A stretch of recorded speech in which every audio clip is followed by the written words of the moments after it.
we're always trying to walk this line between giving the viewer a really satisfying experience. We try to present every artwork to its best advantage, light it well, place it well, do all that. But then we're also trying to protect these things and preserve them for as long as possible.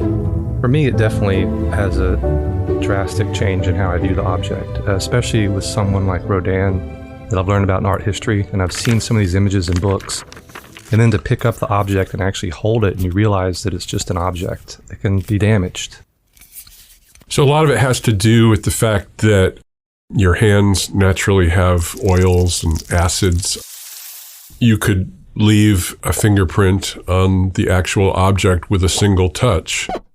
And then, if you imagine that happened hundreds or thousands of times, you could wear something away significantly. But really here we just try to plan it all ahead of time, think about it ahead of time, and don't just go into a job. Wear our gloves, obviously, use the correct type of machinery. We have a crank sculpture lift that we can use for a number of the sort of medium-sized sculptures. We have some cool tools like the suction cups that we use to move the tops of the cases.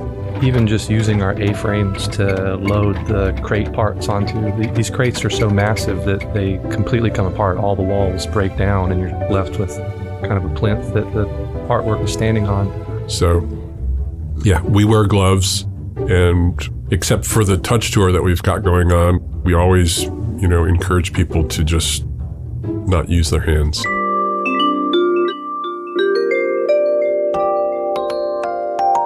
Welcome to Binder. I'm Ray McManus.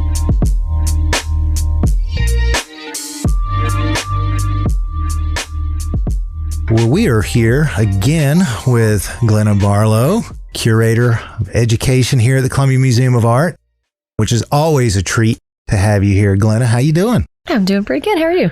Doing pretty well. So you've been, I don't know, not really doing much. I mean, just... Rodin, Jesus Christ. Not Jesus Christ. You haven't got to that exhibit yet, but I have a feeling maybe he'll be one here. day, but Rodin's a name that I think we all recognize, but not a lot of folks really know much about him. Yeah. When I've asked people, what do you think of when you hear the name Rodin, I get a lot of thinker poses, and that's about it. Right.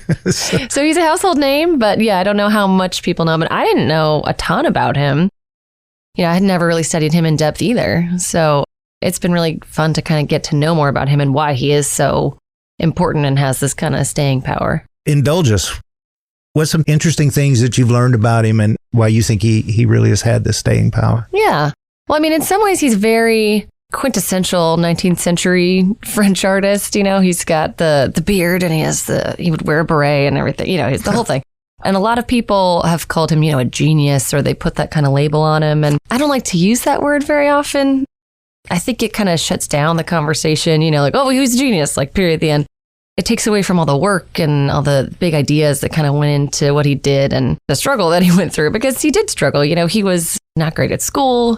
He wasn't even good at art school because he tried to get into the École des Beaux-Arts 3 times and he failed every time. He learned a lot. He went to the École de Petit Art, which is not quite as good, I guess. But, he still got the training he needed to be a sculptor. And of course, he worked hard to get to where he was. But I think there's just a few key pieces that made him sort of a visionary, I guess I'll say. And there's one story in particular. So it's about one of his earliest pieces. It's called Man with the Broken Nose. And it's literally just like a handyman that was in the neighborhood and he liked the shape of his head. So he started sculpting him. And the story goes, it was cold winter and he didn't have enough money to afford to heat his studio at night. So as he's modeling the clay, he leaves it there. It's a cold night. Half of it freezes and breaks off and shatters to the ground. A lot of people would be, kind of dismayed at that. Maybe they'd start over or kind of start reconstituting it or something. But Rodin looks at that as an opportunity and says, well, wait a minute. I still have the face here. It's more of a mask now, but I'm still getting the essence of who this person is. And so he starts, kind of asking these big questions about what is art and what makes something a sculpture, what makes it not quite a sculpture. Is this enough to be a work of art? instead of just scrapping it or, starting over, he actually submitted it to the Academy, the French Academy. Very prestigious, very hierarchical. No surprise, they didn't really like it, but he submitted it twice anyway. He got rejected both times until he kind of reconstituted it as a, more traditional bust. But he kept that kind of mentality. Let's try something different. Let's pare something down and see what happens. And I think that's what made him super crucial as someone who more modern and modernist artists started looking to. I mean, this guy's my kind of artist, right? I mean, not a very good student, not very good at school, but definitely putting his own sort of mark and stamp in his field, in his medium. I came here with my wife. She was an art history major when she was an undergrad. And so for her, it was an emotional thing because she had studied Rodin, but all she had ever seen was from the textbook. And then you have those pieces that she was looking at in that textbook and studying there. So for her, it was just, just blown away by, the fact that she could stand in front of it and really look at it. And for me, I was blown away just by the sheer variety. You could look at a Rodin and know it's a Rodin, but not because it's the same as another sculpture that he's done. It goes back to just that painstaking attention to detail. And you really can look at not just the anguish on a person's face, but how it affects their entire body. I think that's a lot of what also makes Rodin have such staying power is that emotion that you get. And that's something that was really missing from a lot of sculpture in the 19th century. You get a lot of people on horseback. That's pretty much all of public sculpture. Just people on horseback on a big pedestal or, busts of, important people that you wanted to remember. And that's all great. But it just didn't have that same kind of visceral quality that Rodin gives things. And I think nothing embodies that better than the Burghers of Calais. Getting to be in that gallery and surrounded by all of them, not necessarily as you would experience them as a group, but really getting to see each one individually puts on full display that variety. Because it's the same subject. He's just giving you, instead of one, he was only supposed to make one, he gives you 6 instead. And so he wants to give you that variety. He wants to show you men of different ages and just their different reactions to the same event that they're all just grappling with individually, so that you can see despair or steadfastness or, determination or anguish. All of that is on display, not just in their face, but the tenseness of their muscles or just their poses and their contortions of their bodies. I mean, he just totally flipped the script on what public sculpture was. And he did it by having that real sense of, empathy and pathos. I want to come back to something, though, that you said about pushing the envelope, and something that I just appreciate so much about your role here at the museum. And one of the things that you have been so good at is educating people to look and think at art differently, thinking about the different senses and the way we can interact with art and what that can provide to us in our own personal storytelling and the storytelling that we feel is coming from the art. And when I'm in that space with the Rodin, as a kid who always had trouble keeping his hands to himself, in stores and stuff, not with people, but in stores. It was difficult for me to not want to reach out and touch these things. And so talk to us about the Touch Tour and what that does for the inclusion, especially for our non-sighted patrons. So it seems counterintuitive maybe because we tell you not to touch and there's a really good reason why. So why are we letting people touch all of a sudden? But I think a nice analogy for this is light. We don't think about this all the time, but light is damaging to works of art, especially works on paper. They're really vulnerable to fading from light. So we use the right kinds of lights. So we're smart about which pieces we put where and, how long they stay out.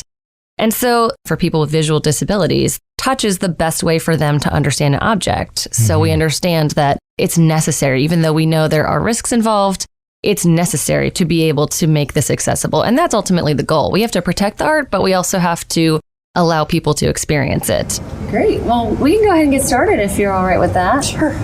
So before we go into the galleries, as I said, we're going to be using gloves, but what I have in front of you is a bronze sculpture. You've got the wooden base is under you right now, and this is 2 hands interlocked. Yeah. Hey y'all, producer Drew here with some context. The other voice you're hearing right now is Ann Chadwell-Humphries. She's a genetic disorder known as retinitis pigmentosa, which has caused her to slowly lose her vision during her lifetime. You'll hear more from her in the second half of today's show. But now back to you, Glenna. So we were able to roll out touch tours with this exhibition. So it presented a perfect opportunity for us to kind of dip our toe into these waters. It's a show of three-dimensional artwork. So it lends itself well to, to being touched. And so now what you're feeling in the middle, there's the base that Rodin created. So that kind of area of ground. Yeah. And then you can feel the legs as you move upwards. That's his foot? Yeah, that's unusual. What is that? Opening in the hip sometimes, like right there. Right. So I don't know if you can feel his gesture on the hand there. But that one pointer finger kind of pointing downward. He's bigger than I thought. Oh, that was hair. So he's got these lovely ringlets. Yeah, he's fairly young man here. We knew what we wanted to do. We didn't know how to do it. So it was about, getting the right people involved with training, both for me in developing these tours and our docents who are leading the tours with the public. So there's a couple of groups that have been really key for us. The first is Able South Carolina, which is a fantastic group that's really involved with getting people with disabilities to the services that they need, providing support, making sure that companies and businesses are as accessible as possible. And so they were instrumental in coming in and providing some training for us and just helping us think about language and crafting a tour and just the basics of guiding people, all of that. I also worked with folks up in Philadelphia, a group called Philly Touch Tours, and they were fantastic in that they had experience with people who had done this for decades now in museums. So they're thinking specifically about navigating this type of work in an art museum space. And they have a saying that I think sums this whole concept up really nicely. And it goes, seeing is believing, but when you touch, you know. I've not felt something like this. Isn't that unusual? Yeah. I love this piece because it has so many different textures. And there's his face. It is big, isn't it? It's pretty big. I love these folds. Yeah. Wow, it takes a story. It's not the same as just a regular tour, not just because of the, the touching, obviously. There's just a lot more that goes into it. You have to think about not just telling the story and providing context, but really describing the piece, because that's the first thing, is you have to describe a little bit of what you're looking at. So what we have here, it's a bust. It's almost like an inverted triangle, I would say. He has broad shoulders, but then it comes down to kind of a point just above the base. And the base is actually made of, it looks like a really high gloss marble to me. But then you're allowing the folks to touch. And, you provide different textures as well. So we provide, textures of rope or, other things that you might encounter in some of these pieces. And so what we have here is, I'll just let you touch. This is rather large. It's exactly like a monk's robe. So what I have in front of you, and you can take your gloves off if you like, but this is a wool. It's brown, actually, just like probably it's just some tassels at the end. I don't know if they would have had those, but it's just kind of that scratchy, itchy wool that he might have worn. And so when we've been able to do these tours so far, it's just been so gratifying to get to kind of experience it from their perspective as well as mine. Every time, they have these great insights because they just get to experience it in a different way. So there's this one head that's pretty big. It's the size of like one of those really big beach balls. And so, I can look at it from one side and from the other side and say, oh, this ear looks a little bit bigger than the other one. But, they'll touch it and say, oh, this ear is higher up than the other one. And like, oh, what's going on here? And so they'll get all these little nuances from being able to touch it and experience it really more in the way that Rodin himself did, right? Like with his hands than I will just by seeing it. And so kind of with our combined experiences, we get a much more full picture of what that work of art really is like. Rodin, Contemplation and Dreams. Selections from the Iris and B. Gerald Cantor collections is on view through May 15th, 2022. For more information about the touch tours for Rodin, the exhibition, or anything else CMA, you can visit our website, columbiamuseum.org. Up next, I see with more than my eyes. Ann comes back for more after this.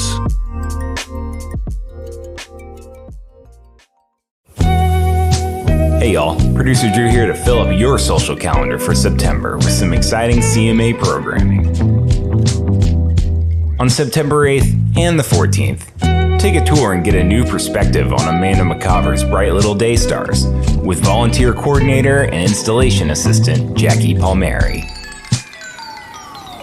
On September 22nd, grab a cocktail and a seat for a panel discussion featuring Carol Suvian, executive producer and director of the Peabody Award-winning and Emmy-nominated PBS series Craft in America.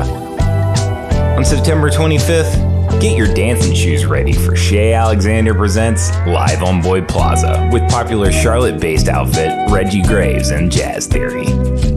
You can find out more about these and all of our upcoming programs and events on our website, www.columbiamuseum.org. And now, back to the show. This one's called An Eclipse and a Butcher. Howard Bryce had a soft spot for our mother. He'd plug wedges in watermelons for our family to taste. He'd draw no good, no sale. Bryce's Mercantile was one of only 2 grocers in the county seat, population 397 in that remote Texas hill country. Saturdays, my mother, whom people thought to be more beautiful than Jacqueline Onassis, piled 4 of us into the 58 station wagon, no seat belts, no air conditioning, to drive 13 miles past sheep and goats, summer camps, and tourist cabins to the tiny market on the courthouse square. When we pulled in, we kids raced through the screen door. Not yet 10, I had been entrusted to order our usual 3 pounds of hamburger. As I approached the lighted case, Mr. Bryce sang out, "Oh, and how is Miss Ann today?" And we talked about the great white Pyrenees puppy he had given our family. I watched as raw red meat coiled from his grinder. I watched as he swept the quivering pink pile on a silver scale to weigh. I watched as he wrapped it in white butcher paper and flourished the price with a black wax pen. I thanked him as I had been taught, and then found our mother with our little brother in her overflowing buggy and joined my sisters at the candy counter. That was July 21st. 1963. At checkout, we asked Mr. Bryce for boxes for our pinhole projectors. On our way out the door, San Antonio papers headlined the President and Mrs. Kennedy's pending trip to Dallas. But on that day, in the gravel lot of a small-town grocer's, a family turned its back to the sky to watch the moon slide across the sun.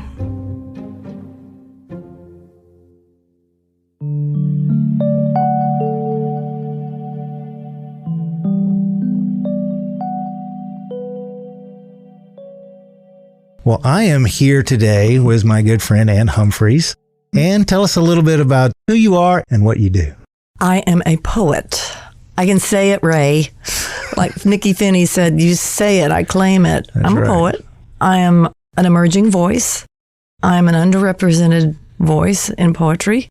I did not start writing until after I retired. And I retired early because my vision is diminished over time. This year is the 30th anniversary since I got the diagnosis. It doesn't hurt, it's not fatal, and you can anticipate it. So I took classes and I had training and coaching, and when I got to poetry is I was taking a community class at the Shepherd Center, and I also wrote the family stories. I got all those written up. I could do the family memoir, and I wrote for my business. But I hadn't really written poetry. I'd taken poetry.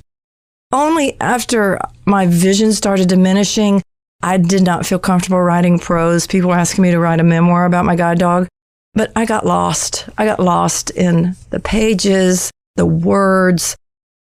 It was very frustrating. Yet poetry provided bumper guards, some boundaries. I can count meter. Right. I can count the lines. I can create the stanzas. I know how long the lines are, and it has that rhythm. So it's an aural, A-U-R-A-L, aural thing for me. And I feel protected in poetry form. I write a lot in poetry form. Not every poem stays in that poem because some of them feel strangled. It's too tight.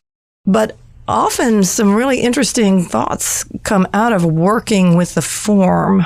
You said some things about poetry that, to be quite honest with you, was very much the reason why I wrote poetry more than prose. It's the structure, whether it's the cadence that I'm wanting to get, whether it's a repetition that I'm using, the meter of the line itself, the rhythm that I'm wanting to carry through the poem. Am I working with a form? Do I want it to be in couplets, stanzas, that sort of thing? That makes me feel like even if I'm not completely satisfied with the end of the poem, I feel like I've completed it, that I can still come back to and change things and play around with. Whereas with prose, I tried it, would try to write every day. And I would spend most of my time when I was writing going over the stuff that I just wrote the day before. And then by 2 or 3 weeks, I'm just keep going over the same 500 words every single day, and I'm not moving forward. Whereas poetry, I feel there's a propulsion there. Let's talk a little bit about process. I think that's something that's real interesting for folks. They hear the finished work, they might read the finished work, but don't really understand sometimes. It doesn't always come out that way, does it? How was your typical sort of process like when you're composing poems? First of all, I have all my poems inventoried on a Google spreadsheet. I have an assistant who helps me with that. Then I have a folder, a file of poetry ideas. And then I'll pick through that. And I really, it pulls you, doesn't it? It pulls, the subject pulls you, and you want to honor the event or the person. One I'm working on now is Moving the Windmill. So this is an event poem. My sister lives way out in rural Texas, and she looked out her window, and her husband and our 2 boys and their son were carrying a windmill past her kitchen window. Now, how often does that happen? And it was an old windmill. So I asked my sister about that story. I write, Ray. I put it all down. So I have a title of a folder that says Moving a Windmill. Then I write all my thoughts down. I just keep pouring and adding and adding and adding. And then I go back and I look at what rhymes, what's repetitive, what seems to have emphasis, what would be a strong opening line. And then I'm kind of looking at an order. And then I add in the color, the motion, the sound, those textural things. When you're writing, specifically, how does that work for you? Do you use voice to text? Do you have someone that can type for you? Okay. How does that? Yeah, hold on a minute. I brought some show and tell. Let's see if I've got it turned on. 320. Okay, turn on voiceover. Voiceover is already turned on. Open Pages.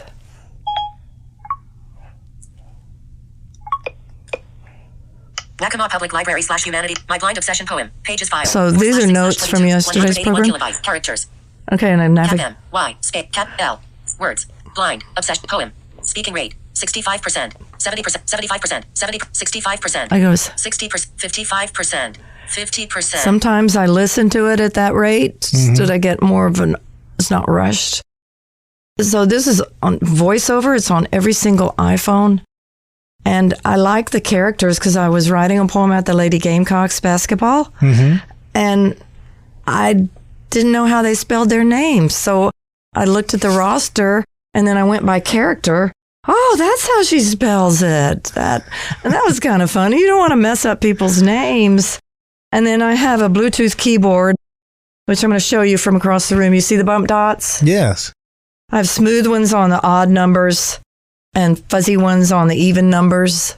And I have at the return and the hyphen and the M dash and the tilde, so I can find my way around. And so it types and speaks to me. When you are writing poems now, does a lot of the way, figuratively speaking, the way you see the world, that still comes from images from the past? Or do you find yourself seeing things a whole new way now? I'm going to talk about the senses that I feel like I've developed. One is the sense of imagination, and I claim that, and it's fun to play with it. Another one is a sense of memory.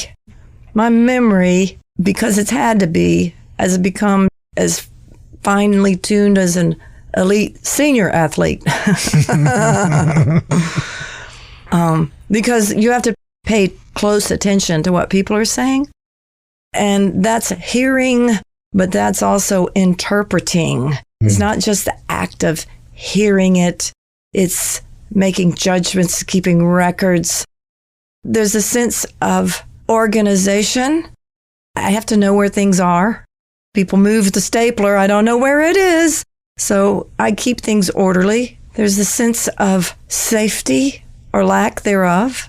I pay attention to that sense because I hike some places where grandmothers really don't need to be hiking. Those are things that come to mind right now. Now, sense of touch, I want to talk to you about that.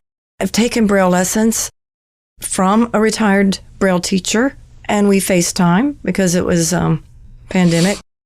And she would watch my fingers on the Braille, and it's hard, Ray. Yeah. It's hard, but it's fun. It's like a secret code, but it takes practice. But one of the things she said is really develop your fine touch.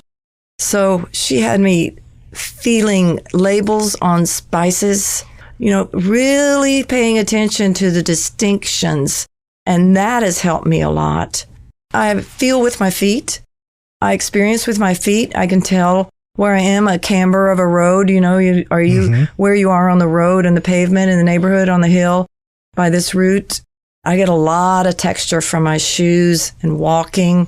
One of the senses I've realized is interdependence. I've had to ask for help. You have to get over asking for help. But I find people are willing to give it to you.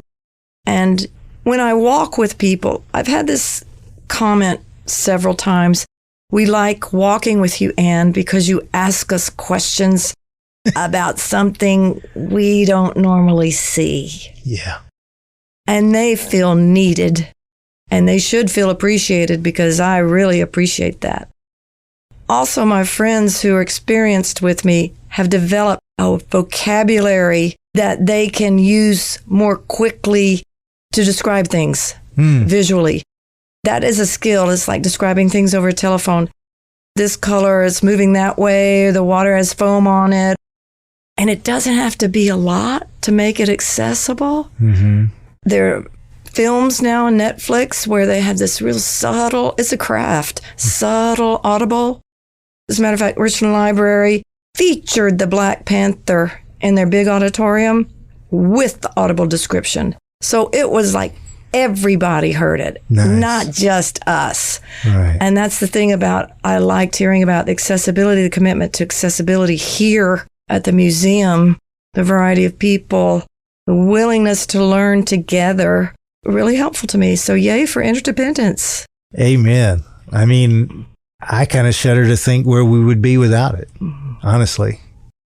Would it be okay if I read one of your poems? I would appreciate it. I planned on it. I thought this was a little apropos since we were just in there with Rodin and you were talking about your experience with the Van Gogh exhibit. And I think it touches a little bit on what you were just talking about. So, to think I almost missed these paintings for Will South. I wavered to go, not probe the wound, the strife of what I lack, the inaccessible brush thick with paint. I request a tactile tour rendering my right to be there. The curator motions to a landscape which opens to us. My hand flies with his gestures as wild as the painting, flower beds in Holland, an early painting finding its way. Mid-ground, a gardener strides among beds of hyacinths, lifting rough hands to his breast pocket for pipe tobacco. Brushstrokes throb with untamed emotion. Flat iron clouds roil across the rendering. Will paints the air with his words, rendering a crowd clicking their cameras at each painting. Stretching our hands in sweeping motions, he frames the size of each canvas. Fat black swipes fly as crows. Green lines trim a goatee while brush tips feather reflections with the surest of hands. A woman whispers to her brood. She's tracing Van Gogh's handwritten Vincent, raised in bronze, rendering his signature tangible. Primal brush marks dignify the subject of this painting, a peasant woman in profile, her face wiped with age, her hair cropped in one coarse motion. Linseed and oil scent frenzied motions of desperation in the artist's hand, his self-portrait evidence of a life of strife. Bullets blaze from his blue eyes, rendering us immobile in the presence of his painting. Our feet waited where he wielded his brush, all his work as intimate as the brush of a kiss, resplendent with emotion. To think I almost missed these paintings. Will tucked my hand under his arm, rendering us as if old friends, matching strides.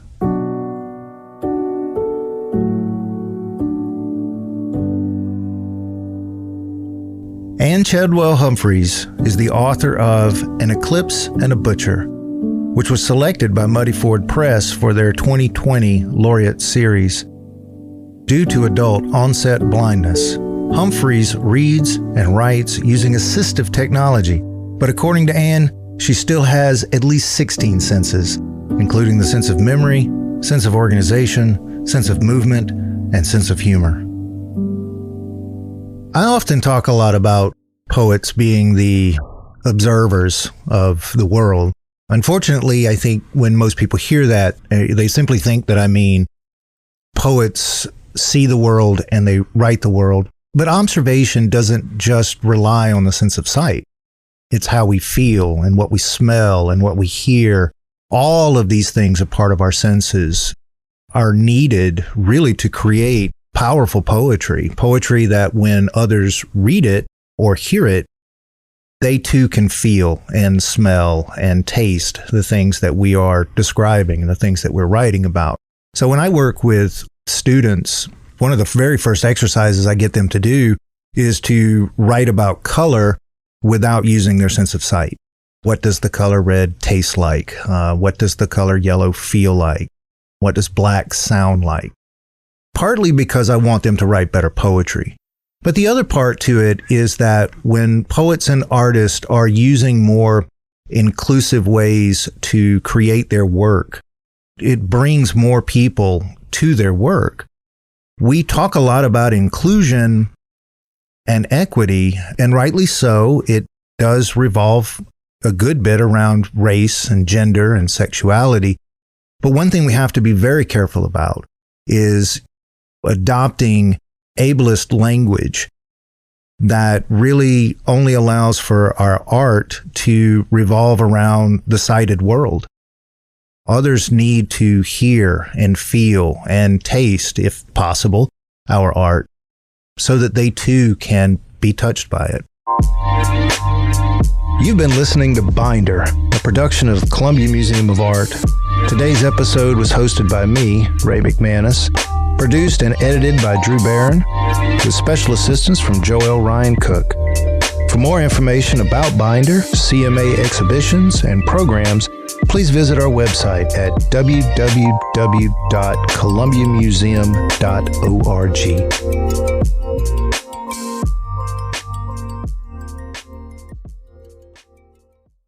One time you told me I had the most expressive face. You were down at Waccamaw, and you were talking about Moby Dick, Chapter 5, Blacksmith. And I met you in the back. You said, you have the most expressive face. It's so true.